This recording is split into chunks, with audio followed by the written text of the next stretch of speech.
எபிரேயர் 11ஆம் அதிகாரம் 6ஆம் வசனம். விசுவாசம் இல்லாமல் தேவனுக்கு பிரியமாயிருப்பது. கிறிஸ்துவுக்குள் அன்பானவர்களே, விசுவாசம் என்ற வார்த்தைக்கு நாம் சரியான பொருளை அறிந்து கொள்ள வேண்டுமென்றால் முழு வேதாகமத்தை குறித்த சரியான கண்ணோட்டமும் புரிந்து கொள்ளுதலும் நமக்கு வேண்டும். விசுவாசம் என்றால் தேவன் மேல் வைக்கும் நம்பிக்கை அல்லது ஒரு குறிப்பிட்ட காரியம் நிச்சயம் நடக்கும் என்ற நம்பிக்கை என்பதாகவே புரிந்து கொள்கின்றோம்.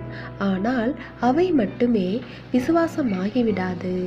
அதாவது தேவன் மேல் நம்பிக்கை வைத்து அவரோடு ஆழமான பிணைப்பினை கொண்டிருப்பது, அவருக்கு உண்மையாக இருப்பது, அவருடைய சித்தத்தை அறிந்து செயல்படுவது போன்ற பல ஆவிக்குரிய விஷயங்கள் ஒன்றாய் இணைந்து செயல்படுவதின் பெயர்தான் விசுவாசம். இவ்விதமான விசுவாசத்தினால்தான் நீதிமான் பிழைப்பான். இப்படிப்பட்ட விசுவாசம்தான் தேவனை பிரியப்படுத்தும். அது மாத்திரமல்ல, அப்படிப்பட்ட விசுவாசம்தான் அவரால் அங்கீகரிக்கப்படும். நோவா, ஆபிரகாம், மோசே போன்றவர்கள் தேவனோடு ஆழமான உறுதியான ஐக்கியத்தோடு அவருக்கு உண்மையாக வாழ்ந்தார்கள். அப்படிப்பட்ட விசுவாசம்தான் அசாதாரணமான காரியங்களை அவர்களுடைய வாழ்க்கையில் சாத்தியமாக்கியது.